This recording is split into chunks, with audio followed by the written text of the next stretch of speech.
The Survivor Specialist Phil and Will are back, and today we have another episode of Everything You Need to Know About. We are discussing Colby Donaldson from Season 2, Season 8, and Season 20. Haven't seen him in 30 seasons. I think a lot of people were surprised to see him, especially since we're seeing him for the first time without Jerri. This is the first time we are seeing Colby without Jerri.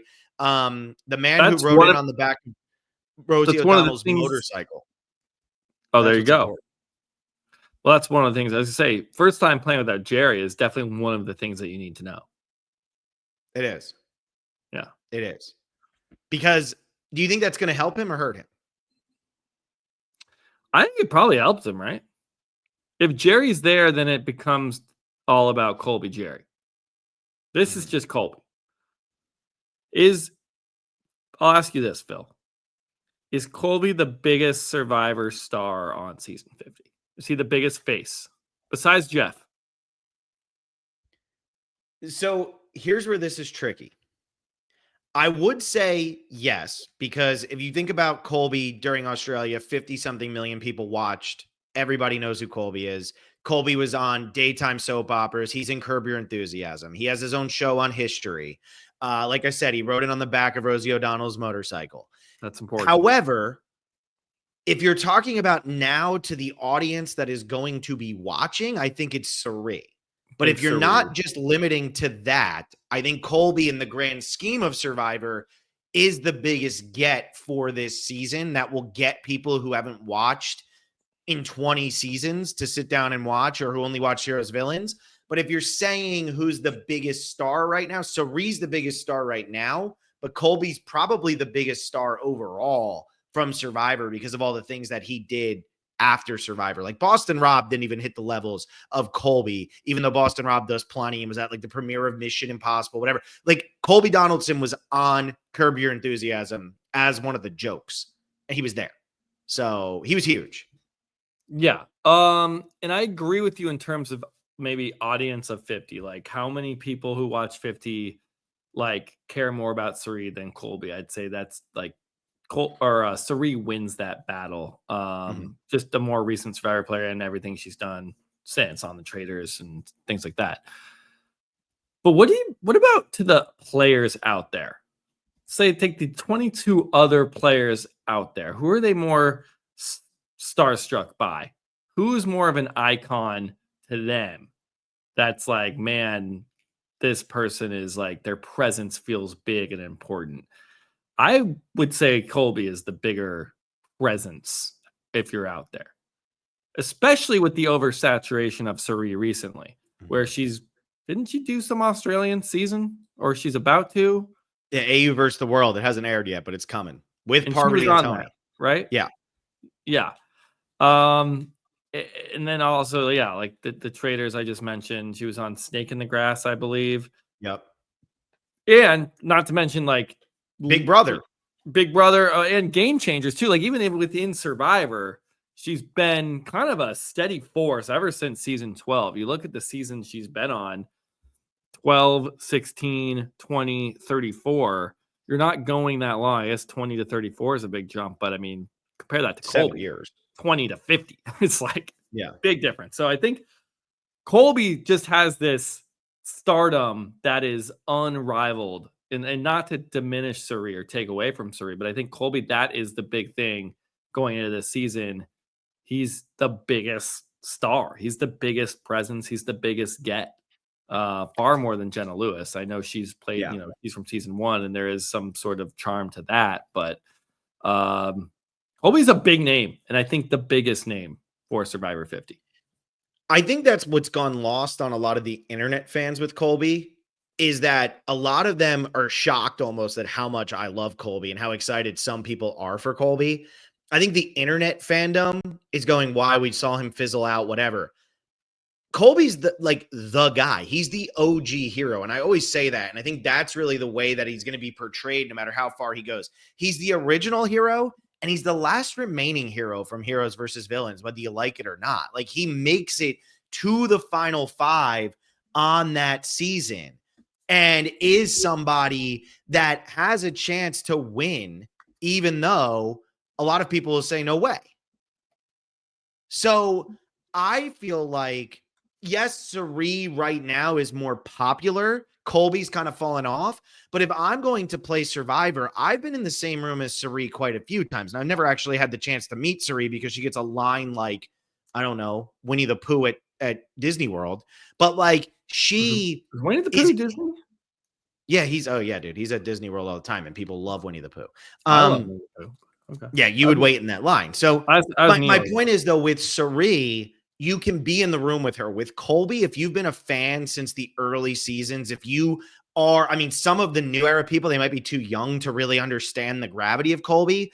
But I also feel like if you've been a fan for as long as somebody like Mike White has, or Christian or something like that, Colby's the guy. He is the original hero. There was no hero in season 1. So I do hear this. And I'm curious though, how people that are playing with Colby are actually going to view Colby because, just to get into the things you need to know about him, on his first season, he wins 12 challenges. Now that includes, in reward or team challenges as well, but he wins 12 total. He sets the record for 5 individual immunity wins, a record that hasn't been broken, but has been tied.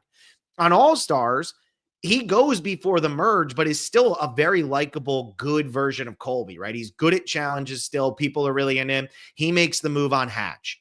And then all of a sudden he comes back in Heroes versus Villains and he can't get out of his own way. He was 35 years old then after being 26 the first time he played. Now he's 51. So are people still going to view him as the hero? Or are they going to say Superman in a fat suit? I don't care. We're not worried about him anymore.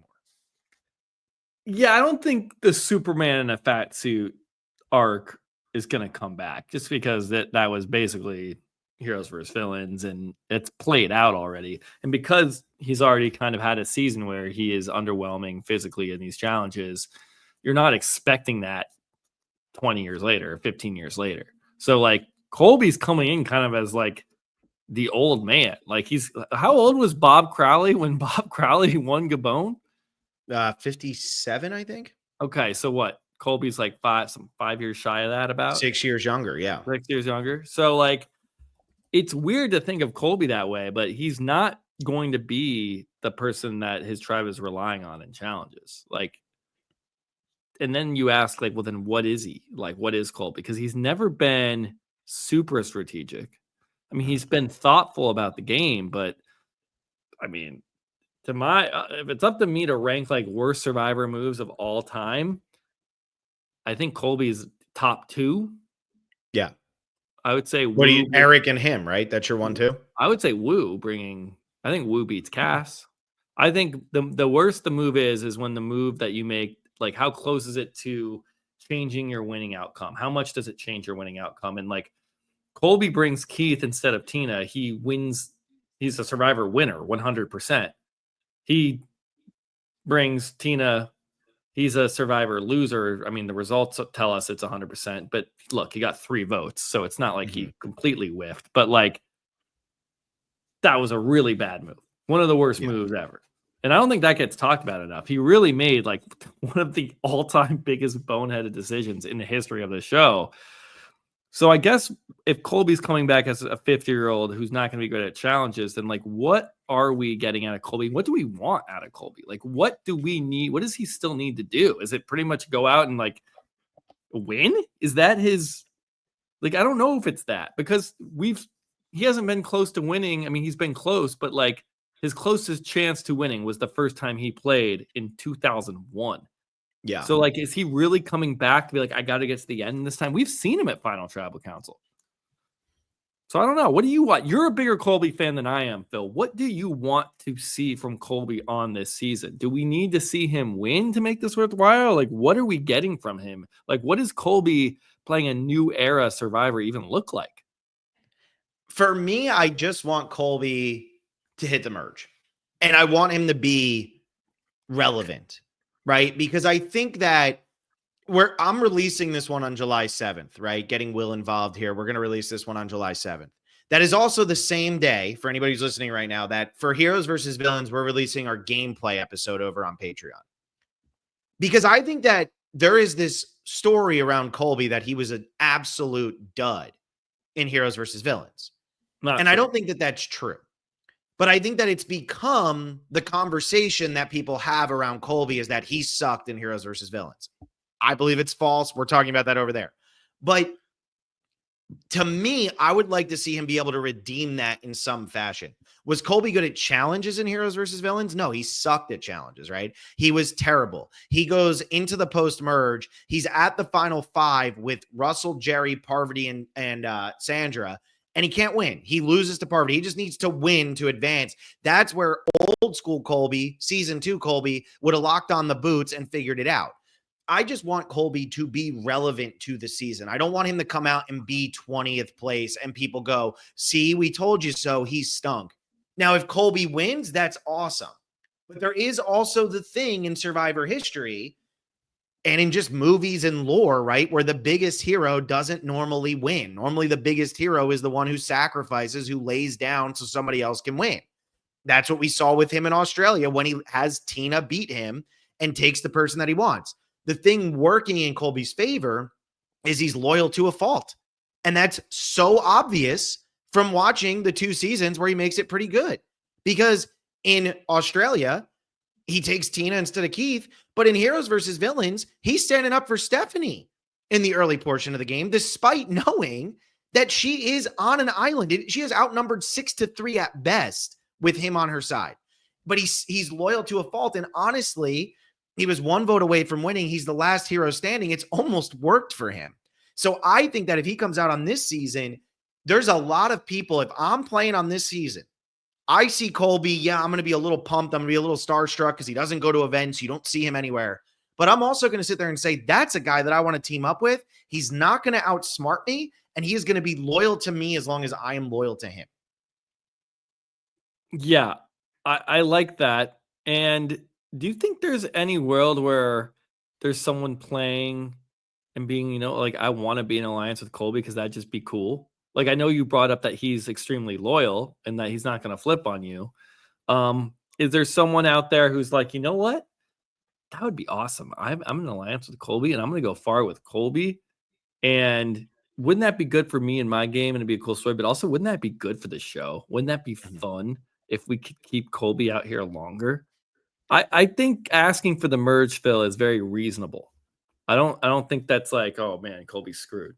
I think he actually, because his threat level is so low, and as you're saying, the conversation about him, at least online and at least of late, is that he's like a washed up player. And that Superman, the fat suit, is the last thing we saw from him. And that was 15 years ago. So like him coming back and maybe, and didn't I see something recently that like, I think it was on an RHAP podcast that someone said, maybe it was, I think it was Tina, it said like Colby has watched every episode of Survivor. Like he still watches New Era Survivor. He's up to date on advantages, idols, knowledge is power. I mean, this isn't verbatim from Tina, but like he is like still paying attention to the game. And it's not like someone coming back who's like, what's going on? Why am I here? So I want that too. I want it to be, because, we had so many people we've wanted to see for so long playing Winners at War, and we felt disappointed by some of them, especially a lot of the like older school where it's like Amber, Danny, even people like Yule, really, or Ethan. It's like we didn't feel like they even got a real shake, and they kind of fell to the background or got eliminated early. You don't want to see Colby come out, or like a great example would be Kelly Wigglesworth in Second Chance.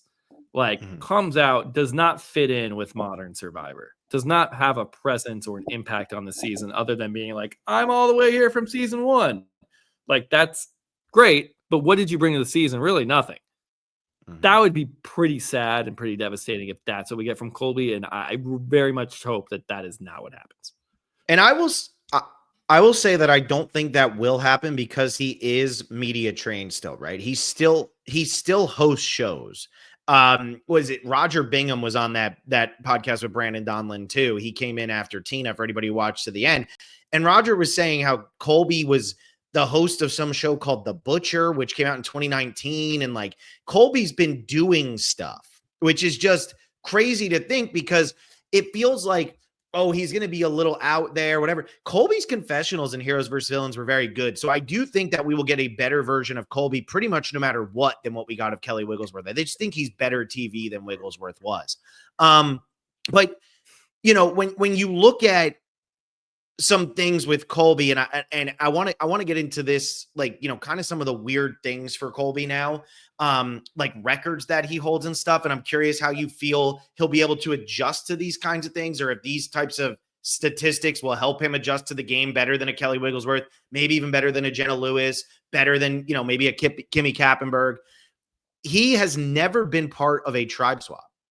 So him, Coach, and Russell Hantz, Coach, who we'll be talking about later with you, Will, are the only 3-time players to never experience a swap. So we don't know if there's a swap on this season because we voted for the swap. So we don't know. I think it'll probably happen. Do you think that? I think everyone's voting tribe swap. Yeah. Yeah. So do you think that if Colby gets to a swap, is he better positioned with that because of his recent reputation of not being that good at Survivor?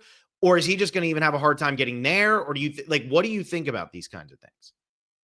I don't know if oh, look, he's played 3 times. He's never been in a tribe swap. Now he's in a tribe swap. What is he going to do? He's totally out there. It's like every time you play Survivor, you're on a new tribe of strangers. So I don't know if swapping and not having swap experience really brings anything in. I know you have a list of all these kooky little trivia things. I don't know how much meaning we can really take from them. They're fun to read.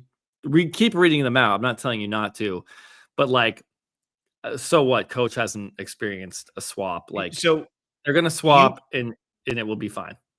You bring up, though, how it's playing with strangers. And I think a lot of people on this season were probably pre-gaming and stuff like that. But Colby very publicly is known to have not pre-gamed at all before Heroes versus Villains. And he was on that island going, I don't know who any of these people are. I feel like he probably took the same approach for this season. So Ethan was saying how Colby really has disappeared, kind of like he sees them when they're in Austin, they'll get lunch or dinner or something. But that's really the extent. Colby's not looking to be as involved in the Survivor community. So I think that is one where, knowing that about him coming into the season, do you think that hurts him or helps him? Because it didn't really help him in Heroes Villains. It just worked out for him in Heroes versus Villains. Yes, I think, and that's different than what we were just saying about a tribe swap of it all. I think not pre-gaming, it's hard to know because, again, we haven't seen any of it. It's all hearsay and it's all who called who planned this, because so often you hear it's like, oh yeah, I was talking to this person before, we're going to have an alliance. Guess what? You start on different tribes and then you get swapped together. But at this point, there's already alliances. Things have happened and you're too far in to be like, oh, now I'm just going to rely on a phone call I had a month before the game started. So I don't know how much weight that holds. What I will say is probably better to do some of that. It probably helps you more than hurts you. The way it hurts you is if you are going around calling everybody and being desperate and clearly promising things you can't promise. But if you reach out to a few people that you maybe know or have had a connection with, I don't see how that would hurt you in any way. And if Colby's not doing that, then that's probably a mistake.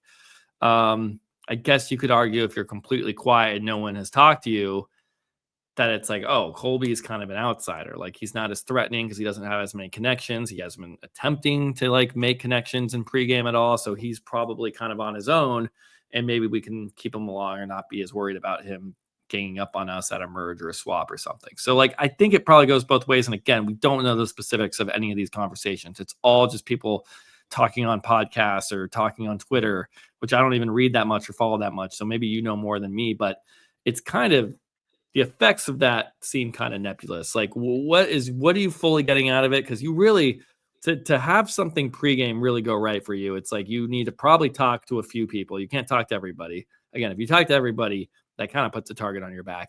And then the few people that you talk to and form really good connections with, you probably need at least 2 of those people to end up on your starting tribe with you. And then you guys get together and there you go. You have a 3-person core of an initial day 1 alliance.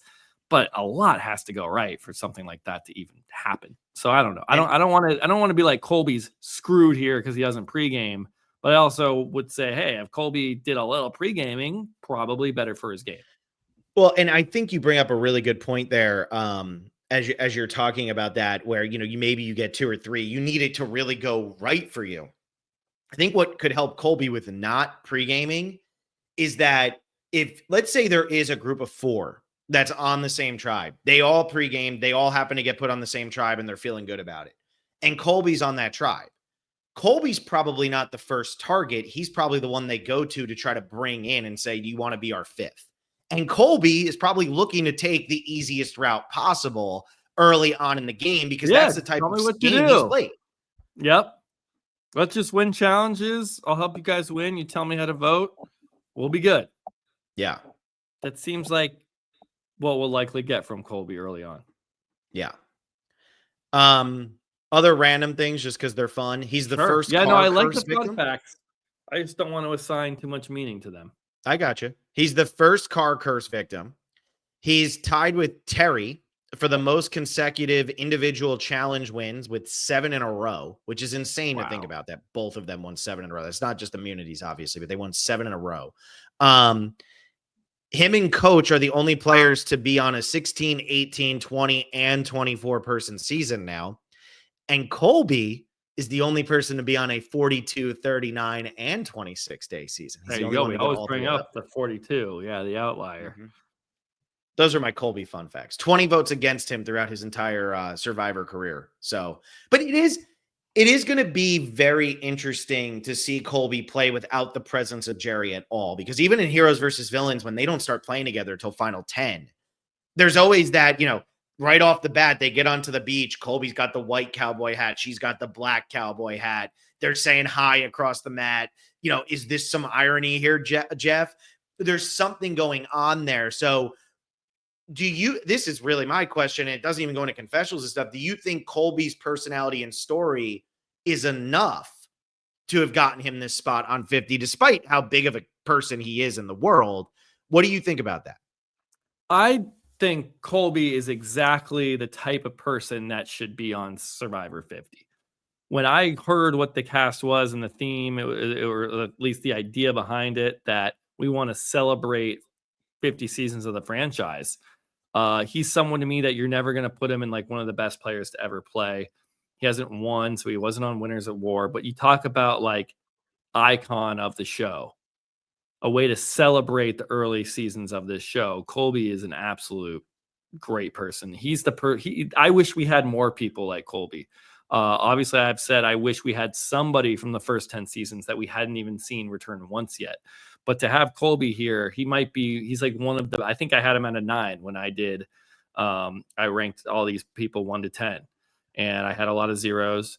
And I think I had 2 9s. I had Genevieve, Colby, and maybe Mike White. I had at 9. You did have Mike White at a 9. And I think you might have dropped it to an 8 when I said, well, what about the fact of they're all just going to be vying for White Lotus? And you were like, that could be. Yeah, stupid. maybe. Yeah.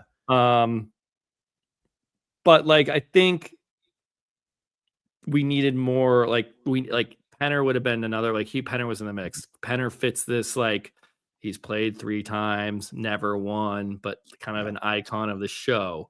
Someone in the from the 20s and 30s. Malcolm should have been there. Malcolm really would have been like that kind of golden boy from the middle era, the Middle Ages of Survivor. Even someone like Spencer was in the mix for that spot. So I don't know. I feel like we had. I can't complain about the Colby casting. I wish we had more like it. So I feel like there's a lot of people who will try to work with Colby. I feel like Joe, Ozzy, he's been on a season with Cirie, Coach, Stephanie. He played with Stephanie and Cirie. He defended Stephanie. He goes to the jury and is there with Coach. So he spent some time at Ponderosa with Coach. He played on a season with Jenna Lewis. Didn't really spend any time with her. But are there any people that you think absolutely never work with Colby and just aren't going to get along with this guy and maybe do look to target him? I guess if it's someone who just doesn't know the show that well, they're like, Colby thinks he's all this. Like maybe Q is like, I want to take Colby down. Like I want to be the guy who slays the dragon, so to speak. I know Coach is on the season, but like be the guy who gets the most expensive pelt. The one that is we already talked about. He's the biggest star, the biggest name of this season. Maybe not the most currently popular, but the biggest name that's appearing on this season. So there could be people that want to up their own reputation by being the one who takes him out. Sort of like how Denise takes out Sandra in Winners at War. It's like there's you get some respect added to your name for that, and then Denise kind of like disappears the rest of the season. Yeah, it was a terrible move. That's why. Yeah, but maybe look, terrible move. She went out of her way to do it because it's Sandra. Be the one who idles out the queen. Be the one who takes out Colby on 50. Like, you're making a name for yourself, and a lot of these people, especially the new era people who have only played one time and maybe are starting to hear about these, like, all right, CBS wants to get some new era stars. We want to bring people back multiple times. We're going to do returning player seasons more often. Maybe they go on 50 and their goal isn't to win. There are 24 players here. This thing's going to move really quickly. Maybe it's like, be the best star you can be the new, a new era all-star, someone who plays 3 or 4 times. Maybe that's on the table for some of these people, and taking out Colby could be a way to do that. Yeah. I totally hear where you're coming from with that. And I just want to bring up some gameplay for Colby for people who think he might be in over his head, because I agree with what you're saying there. And I want to like talk about, how Colby could maybe go against this. In season 2, first time that we ever saw the majority alliance vote out one of their own when they voted out Jerri, because they did that. And Colby and Tina and Keith are like, sure, let's get together and let's make this happen. When you get to season 8, he's the one who ultimately forges the plan to get rid of Hatch, and then it ultimately bites him in the ass. And in season 20, he's part of the plan to get rid of Cirie.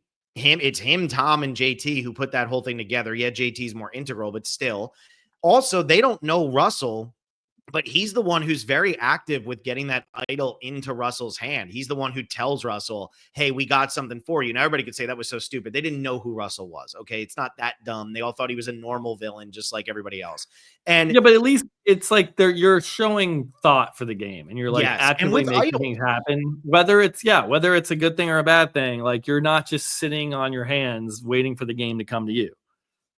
And at the Candace boot at Final 8, him and Rupert figure out how they can just take the game into their own hands and send home who they want to send home and save themselves. And it's Colby who says, why don't we just throw our 2 votes on Candace? And they do. And she goes home 5-3, and it ruins the villain's attempt to split the votes. So he does have strategic sense, maybe more than people give him credit for. And I would like to see some of that come out. Now, he's not a strategist like Genevieve, right? He's not a strategist maybe like an Cirie. But he does have strategic sense, and he's learned from some of the best to ever play. So I think that Colby has a lot of upside, and obviously I'm excited to watch him because I've said that 7,000 times now throughout this whole series. Mm-hmm. Yeah, no, the more that I think about 50, I'm trying to be positive. I try to be like, wow, it's pretty cool that we've gotten some of these people. Colby's definitely one where I'm like, all right, this is pretty cool. Like, we have Colby on our screen after 15 years and after, 25 years essentially from season 2. Yeah. So yeah, exactly. So I'm older than he was the first time he played now by like 7 years. And when I watched him, I was 9. So it's just wild to think about how long Colby's been out there. But that's all we got, right? You good? I feel good. I mean, honestly, he's someone that maybe has some sneaky winner upside, and like Colby winning 50 would be a very cool story. And he definitely probably ranks in my top 5 of people on this season who I'd like to see win. So maybe we do that before, like not who we're predicting to win, but who do you want to see win? Colby's certainly very high on that list. Well, you got some good podcast ideas these last couple. All of a sudden the juices are flowing. Anyway, I'm writing this mine down. last time on the Genevieve one. It was Outlast, Outplay, Tribes. Yeah, we split the 24 into Outwit versus Outlast versus Outwit, Outplay, Outlast. I should know that. I should know the order. These are our July. These are some July or August podcasts. I like where your head's at, Will. Well, thank you all so much for listening. I hope you enjoyed this episode. Like this video, subscribe to the channel, become a patron, patreon.com/thespecialist. Like I said, Heroes versus Villains gameplay came out this morning. So if you haven't become a patron and you want to hear that, it's only for our top tier that we do every season matters, but we do 2 episodes a week and we dive in. So we're almost done with Heroes. Dive in deep on every season of the show. And if you subscribe to that tier, you can listen to every other season of it that we've done. I'm telling you, some of our best stuff is there. I think maybe because it's done on YouTube, we're a little bit more looser and freer, and we have a good time over there. So check it out. I enjoy it. So check that out. And otherwise, we'll see you next time with another episode. See you.